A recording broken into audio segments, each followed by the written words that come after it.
প্রায় 150 আমদানি পণ্যে বসছে অগ্রিম আয়কর। এসি, ফ্রিজ, প্লাস্টিকে দ্বিগুণ হচ্ছে ভ্যাট, বাড়তে পারে দাম।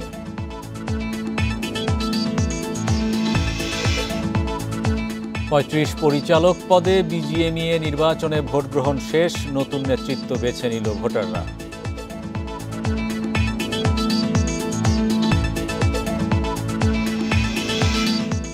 সন্ধ্যার মধ্যে গ্যাস সরবরাহ স্বাভাবিক হবে, মন্তব্য জ্বালানি উপদেষ্টার। শিল্প কারখানায় থাকবে না গ্যাস সংকট।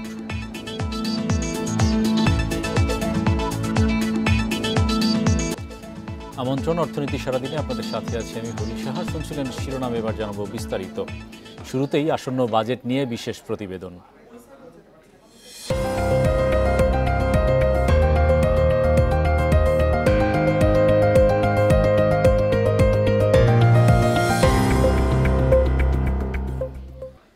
2025-26 অর্থ বছরের বাজেটে আমদানি পর্যায়ে প্রায় 150 পণ্যে 1 থেকে 2% হারে অগ্রিম আয়কর বসানোর পরিকল্পনা সরকারের।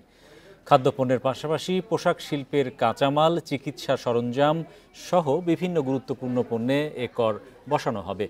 কর বৃদ্ধির প্রভাবে সমালোচনা করেছেন বিশ্লেষকরা, বলছেন এতে ভোক্তা পর্যায়ে পণ্যের দাম বাড়ার শঙ্কা রয়েছে। উৎসে কর বিধিমালা 2024 অনুযায়ী এইচএস কোডযুক্ত 189টি আমদানি পণ্যে কোনো উৎসে কর নেই। এছাড়া ভুটান থেকে আমদানি হওয়া 33টি পণ্যেও নেই কোনো উৎসে কর। আগামী 2025-26 অর্থবছরে বেশ কিছু নিত্য প্রয়োজনীয় খাদ্যপণ্য, তুলাসহ পোশাক শিল্পের কাঁচামাল, চিকিৎসা সরঞ্জাম, তথ্য প্রযুক্তি খাতের পণ্য, শিল্প খাতে ব্যবহৃত রাসায়নিক সহ বিভিন্ন খাতে বসবে অগ্রিম আয়কর। এসব আমদানি পণ্যে অগ্রিম আয়কর নিলে উৎপাদন খরচ বাড়ার পাশাপাশি ভোক্তার ব্যয় বাড়ার আশঙ্কা করছেন বিশ্লেষকরা। সরকারকে তারা 1% থেকে 2% দিবে, কিন্তু মানুষের বেলায় মানুষ যখন ক্রয় করছে, মানুষের বেলায় যখন এটা প্রয়োগ করবে তখন দেখা যাবে মানে এটা অনেক গুণ বেশি তারা সেখানে চার্জ করবে। তো তাদের হাতে কেন আপনি অস্ত্র ছেড়ে দিলেন যে সমস্ত নিত্য পণ্যের ক্ষেত্রে? সেটা অবশ্যই নেতিবাচক প্রভাব পড়বে। রাজস্ব আয় বাড়ানো এবং ভ্যাট আদায়ে চলমান অনিয়ম ও ফাঁকি পুষিয়ে নিতে এই উদ্যোগ নিচ্ছে এনবিআর। ব্যবসায়ীরা বলছেন অগ্রিম আয়করের ক্ষেত্রে তা পরে সমন্বয়ের নিয়ম থাকলেও বাস্তবে তা প্রায় অসম্ভব। নেগেটিভ ইম্প্যাক্ট তো হবেই, কারণ এআইটি বসালে ইউজার এন্ডে আইসা একটা জিনিসের প্রাইস তো বেড়ে যায়। এরাও যেটা বলতেছে যে হ্যাঁ আমরা সব এআইটি এগুলি অ্যাডজাস্ট হয় পরে, আসলে কিন্তু সব অ্যাডজাস্ট হয় না। ব্যবসায়ীদেরও ধরেন আমাদের গাফিলতির কারণে অনেক সময় আমরা অ্যাডজাস্ট করি না। আন্তর্জাতিক মুদ্রা তহবিল আইএমএফের শর্তের অংশ হিসেবে শূন্যকর সুবিধা থেকে সরে আসতে জাতীয় রাজস্ব বোর্ডের এমন উদ্যোগ বলে মনে করছেন বিশ্লেষকরা। তৌহিদ রানা, ইন্ডিপেন্ডেন্ট নিউজ, ঢাকা। এদিকে নতুন বাজেটে শীতাতপ নিয়ন্ত্রণ যন্ত্র ও ফ্রিজের ওপর ভ্যাট বাড়তে পারে। একইভাবে প্লাস্টিক পণ্যে বাড়তি কর আরোপ করা হচ্ছে, এতে এসব পণ্যের দামও বাড়বে। ব্যবসায়ীরা বলছেন ভ্যাট বৃদ্ধির নেতিবাচক প্রভাব পড়বে এসব খাতে, বিক্রি কমার পাশাপাশি ক্ষতিগ্রস্ত হবেন দেশের অর্থনীতি। দেশে এসির বাজারে 3 ভাগের 2 ভাগই দেশীয় ব্র্যান্ডগুলোর দখলে। বর্তমানে বছরে গড়ে 7 লাখ এসি বিক্রি হয়। ফ্রিজের বাজারেও দেশি প্রতিষ্ঠানগুলোর অবস্থান শক্তিশালী। প্রতি বছর গড়ে 20 থেকে 25 লাখ ফ্রিজ বিক্রি হয়। চাহিদা বাড়লেও আসছে বাজেটে এসব শিল্পে কর বাড়াচ্ছে রাজস্ব বোর্ড। বর্তমানে দেশি ফ্রিজ ও এসির ওপর উৎপাদন পর্যায়ে 7.5 ভাগ ভ্যাট দিতে হয়। নতুন বাজেটে তা 15% করা হচ্ছে। সংশ্লিষ্টরা বলছেন ভ্যাট দ্বিগুণ হলে এসব পণ্যের দাম 2 থেকে 5,000 টাকা পর্যন্ত বাড়তে পারে। এতে ক্ষতিগ্রস্ত হবে ক্রেতারাই। লোকাল ইন্ডাস্ট্রি যত বেশি বুম করবে তত বেশি আসলে দেশের ইকোনমি স্ট্রং হবে, এবং সহায়ক শুল্ক নীতি সবসময় আসলে ইন্ডাস্ট্রির গ্রোথের জন্য কাজ করে গেছে। তো সেক্ষেত্রে আমাদের আসলে একটাই আহ্বান থাকবে, যাতে আমরা এমন কোনো শুল্ক নীতির দিকে না যাই যেখানে আসলে মানুষজন এফোর্ডেবল প্রোডাক্ট থেকে একটু দূরে সরে যাবে। একই চিত্র প্লাস্টিক পণ্যের বাজারেও।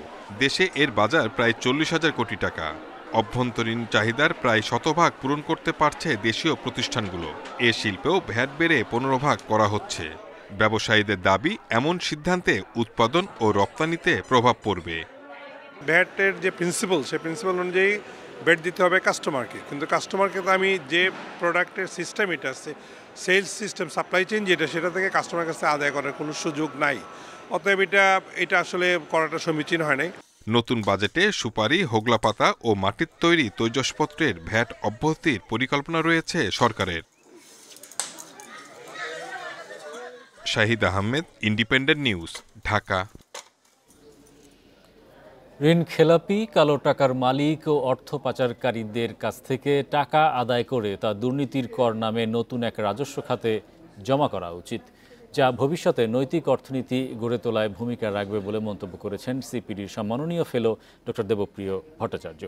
শনিবার সকালে বিএফডিসিতে এক বিতর্ক অনুষ্ঠানে তিনি এসব কথা বলেন। দেবপ্রিয় আরও বলেন, দেশে এখনও কর আহরণের পরিমাণ অনেক কম, তাই পরোক্ষ কর আদায়ের চেয়ে প্রত্যক্ষ কর আদায়ে বেশি জোর দেওয়া উচিত বলেন তিনি।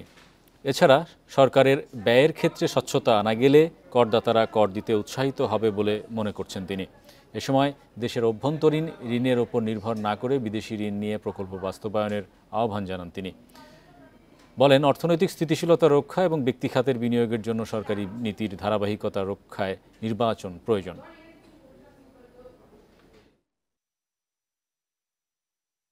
অবৈধ উপায়ে অর্জিত সম্পদকে আমরা জাতীয় রাজস্বে অর্থায়নের একটা উৎস হিসেবে নতুন একটা খাত সৃষ্টি করতে পারবো। এইটা একটা আমার বড় আকাঙ্ক্ষার ভিতরে একটা ছিল। এখন পর্যন্ত সেটার লক্ষণ এখনো দেখি নাই। যেগুলোকে জব্দ করা হলো সেগুলো বিক্রি করা, সেই টাকাটাকে বাজেটে রাজস্বতে নিয়ে আসা।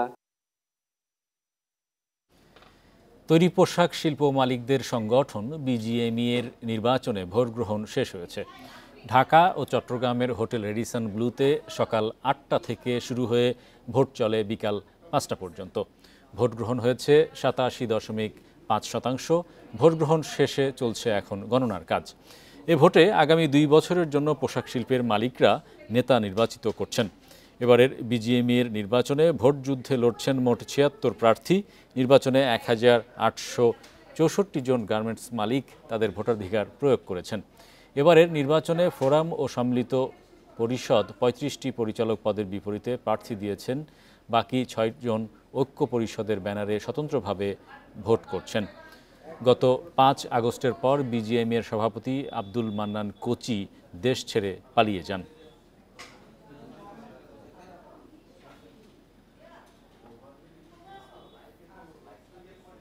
সমস্ত ট্রেড বোর্ডের অ্যাপেক্স বোর্ডের যে বিসিসিআই তার নির্বাচন হবে। সুতরাং এই নির্বাচন থেকে একটা নির্দেশিকা আসবে, একটা পথ আসবে, যে এই পথে গেলে স্বচ্ছ, পরিচ্ছন্ন, গ্রহণযোগ্য এবং যোগ্য নেতারাই নির্বাচিত হয়ে এই ট্রেড বোর্ডকে নির্বাচিত করবে। কারণ অর্থনীতির মূল তালিকা শক্তিটাই হচ্ছে ব্যবসা। সব ধরনের সাহায্য সহযোগিতা দিয়ে তাদের এই নির্বাচনকে একটা উদাহরণ হিসেবে পুরা জাতির কাছে তুলে ধরার জন্য যা যা করণীয় সব ধরনের সাহায্য করছি। সন্ধ্যার মধ্যে গাজীপুর সহ দেশের শিল্প খাতের গ্যাস সংকটের উন্নতি হবে বলে জানিয়েছেন জ্বালানি উপদেষ্টা মোহাম্মদ ফাউজুল কবির খান। সকালে গাজীপুরের চন্দ্রা এলাকায় এক অনুষ্ঠানে তিনি এসব কথা বলেন। উপদেষ্টা জানান, গ্যাস সরবরাহ নিয়ে কারখানা মালিকদের অভিযোগের সত্যতা পাওয়া গেছে, এজন্য অতিরিক্ত এলএনজি আনার কথা জানিয়েছেন তিনি। বলেন, তিতাসের অবৈধ সংযোগের জন্য যারা অভিযুক্ত তাদের বিরুদ্ধে ব্যবস্থা নেওয়া হচ্ছে। এছাড়া অবৈধ সংযোগ বিচ্ছিন্ন করার অভিযান আরও জোরদার করার কথা জানান উপদেষ্টা।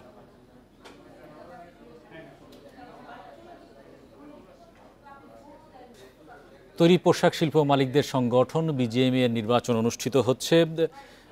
এ বিষয়ে বিস্তারিত জানাতে বার্তা কক্ষ থেকে আমাদের সঙ্গে যোগ দিচ্ছেন সহকর্মী তৌহিদ রানা। রানা, ৫ আগস্টের পরে কিন্তু প্রায় ১০ মাস ধরে বিজিএমই এর বাংলাদেশের সবচেয়ে বড় রপ্তানি খাত অনেকটাই নেতৃত্ব শূন্যতায় আছে।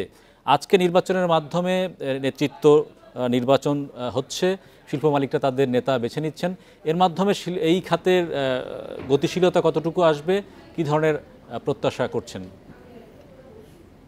হ্যাঁ, জুলাই বিপ্লবের পরই আসলে পোশাক শিল্প মালিকদের সবচেয়ে বড় সংগঠন বিজিএমইতে আমরা তখন দেখেছি যে নেতৃত্ব শূন্য হয়েছে এবং এরপরেই প্রশাসক নিয়োগ দেওয়া হয়েছিল, একটি কমিটি করা হয়েছিল ঢাকা এবং চট্টগ্রামে বিজিএমই এর পোশাক মালিকদের বিভিন্ন যারা নেতৃত্ব দিচ্ছেন সেইখান থেকে বাছাই করে একটি কমিটিও করা হয়েছিল নির্বাচন অনুষ্ঠানের জন্য।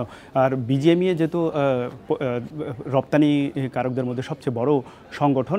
সেক্ষেত্রে এটিকে আরও সক্রিয় করার জন্য আসলে নির্বাচনের কোনো বিকল্প নেই এবং আজকে আসলে এই নির্বাচনটি অনুষ্ঠিত হয়েছে এবং আপনি জানেন যে সকালে এই নির্বাচন সকাল 9টায় শুরু হয়েছিল এবং বিকাল 5টায় শেষ হয়েছে। আমরা যেটুকু জানতে পেরেছি এখন পর্যন্ত এই 4 ঘন্টায় 39% ভোট পড়েছে ঢাকা এবং চট্টগ্রামে মিলে এবং আপনি জানেন যে ঢাকা এবং চট্টগ্রামে 118টি ভোট পড়েছে এবং চট্টগ্রামে ভোটার সংখ্যা 303টি এবং এর মধ্যে ঢাকার মতো চট্টগ্রামের রেডিসন ব্লুতে এই 8টি কেন্দ্র থেকে ভোট গ্রহণ শুরু হয় এবং বিকেলে এটি ভোট গণনা এখন পর্যন্ত শেষ হয়েছে। এবার আপনি জানেন যে ভোটার হয়েছে 1864 জন এবং এর মধ্যে ঢাকায় 1561 এবং চট্টগ্রামে 303 জন।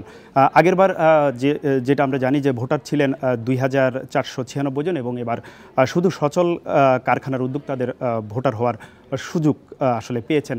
আর আপনি যেমনটা বলছিলেন এই সংগঠনটি আসলে সর্বশেষ যেই নেতৃত্ব ছিল 5ই আগস্টের পরে এস এ মান্নান কোচি, তিনি যখন আসলে এখানে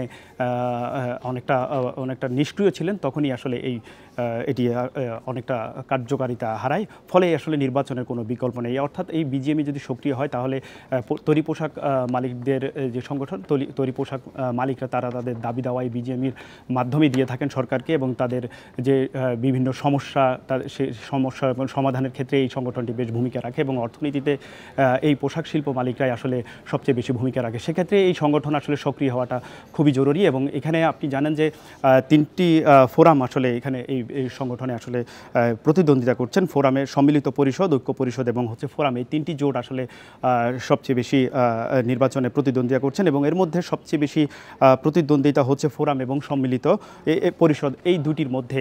তো এখন হচ্ছে নির্বাচনের যেহেতু শেষ হয়েছে এবং ফলাফলের অপেক্ষায় আসলে আজ আমরা যদি আরও বিস্তারিত যদি ফলাফলে আমরা যদি পেয়ে যাই তা সেক্ষেত্রে আসলে কে বিজয়ী হচ্ছে, কোন ফোরামটি আসলে আগামীতে নেতৃত্বে আসবে সেটি এখন দেখার বিষয়।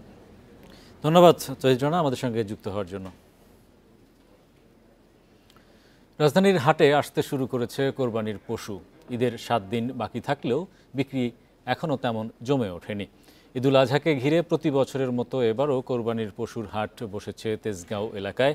সড়কের পাশে বাঁশ দিয়ে গরু বাঁধার জন্য প্রস্তুত করা হয়েছে। এখনও হাটটিতে আনুষ্ঠানিকভাবে বেচাকেনা শুরু না হলেও এরই মধ্যে শতাধিক গরু আনা হয়েছে। ঢাকাসহ সারা দেশের স্থায়ী অস্থায়ী পশুর হাটগুলো সাজানোর প্রস্তুতি নিয়েছে ইজারাদাররা। কোরবানির পশুর জন্য তৈরি করা শেড নানা রঙের ত্রিপলে সাজানো হয়েছে।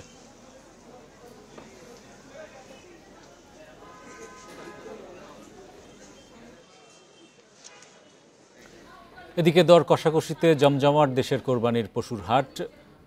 সাধ্যের মধ্যে পছন্দের পশু কিনছেন ক্রেতারা, তবে দাম নিয়ে ক্রেতা বিক্রেতাদের মধ্যে রয়েছে মিশ্র প্রতিক্রিয়া। হাটে নিরাপত্তার সব ধরনের প্রস্তুতি নেওয়া হয়েছে। এছাড়াও অসুস্থ গবাদি পশুর চিকিৎসায় হাটে রয়েছে মেডিকেল টিম।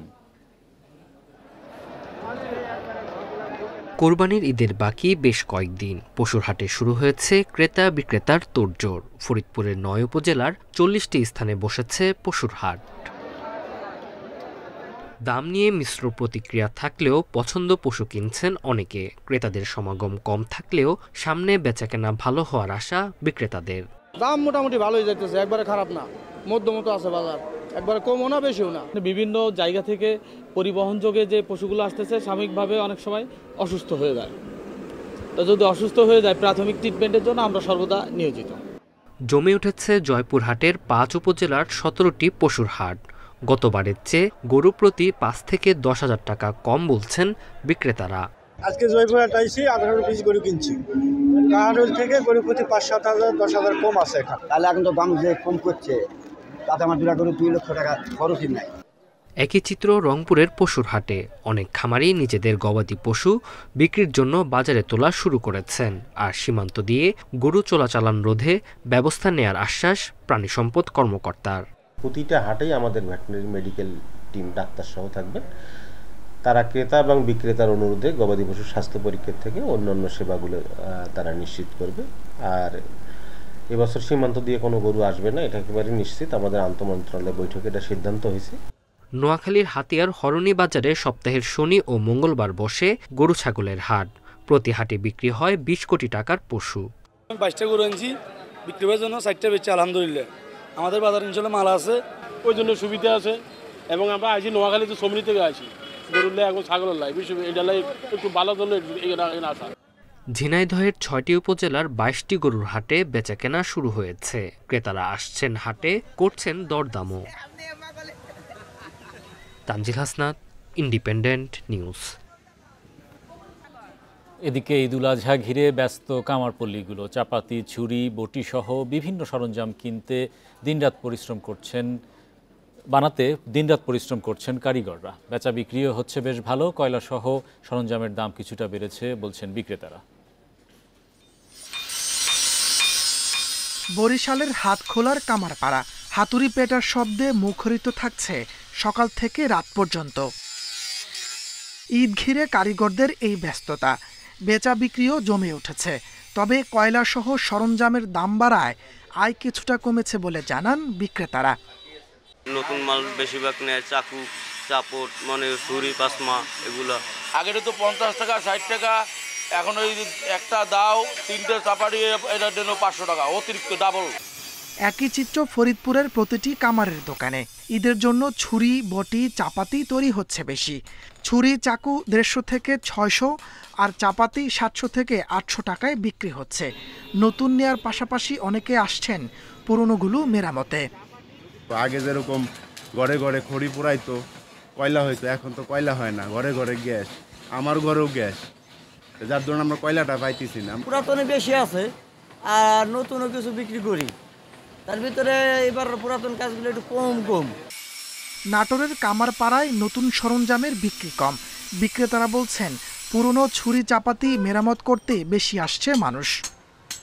গরু জবাই করা চাকু 500 টাকা থেকে 1200 টাকা পর্যন্ত আছে। চামড়া সিলার চাকু 50 টাকা থেকে 120 টাকা পর্যন্ত আছে। মাদারীপুর ও সাভারেও ব্যস্ত সময় পার করছেন কারিগররা। তবে লাভ কমে যাওয়ায় আগের চেয়ে কমেছে কারিগরের সংখ্যা। গেছেবার যে কাজ যে দাম দিচ্ছে সেই দামই, কিন্তু আমাদের কয়লার দামটা বর্তমান বেশি, লাকড়ির দাম বেশি। আয় বেশি না থাকলেও পৈতৃক পেশাকে ভালোবেসে ধরে রেখেছেন নেত্রকোনার অনেক কারিগর। তাপস সরকার, ইন্ডিপেন্ডেন্ট নিউজ।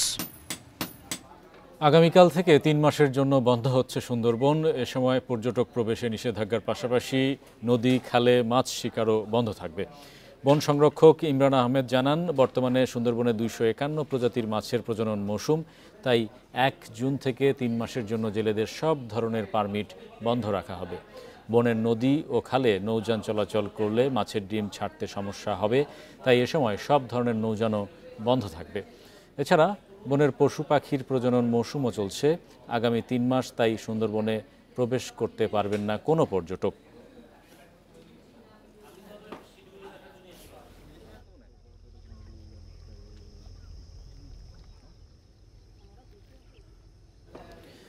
ইস্পাত ও অ্যালুমিনিয়ামের ওপর আরোপিত আমদানি শুল্ক 25 থেকে বাড়িয়ে 50% করবে যুক্তরাষ্ট্র। শুক্রবার পেনসিলভেনিয়ার এক সমাবেশে এ ঘোষণা দিয়েছেন মার্কিন প্রেসিডেন্ট ডোনাল্ড ট্রাম্প। তিনি জানান, পণ্য দুটিতে আরোপিত দ্বিগুণ শুল্ক কার্যকর হবে বুধবার থেকেই। এই পদক্ষেপ স্থানীয়ভাবে ইস্পাত উৎপাদন বাড়াবে এবং চীনের ওপর নির্ভরতা কমাবে বলে মত তার। এছাড়া প্রতিটি মার্কিন ইস্পাত শ্রমিককে শিগগিরই $5,000 করে বোনাস দেওয়ার ঘোষণাও দিয়েছেন ট্রাম্প। এ সময় তুলে ধরেন, ইউএস স্টিল ও জাপানের নিপ্পন স্টিলের মধ্যে একটি অংশীদারিত্ব চুক্তি হওয়ার কথা। এর মাধ্যমে যুক্তরাষ্ট্রের ইস্পাত শিল্পে $14 বিলিয়ন বিনিয়োগ করা হবে বলে জানান মার্কিন প্রেসিডেন্ট। তবে বিবিসি বলছে, দুপক্ষের মধ্যে কোনো চুক্তি এখনো হয়নি।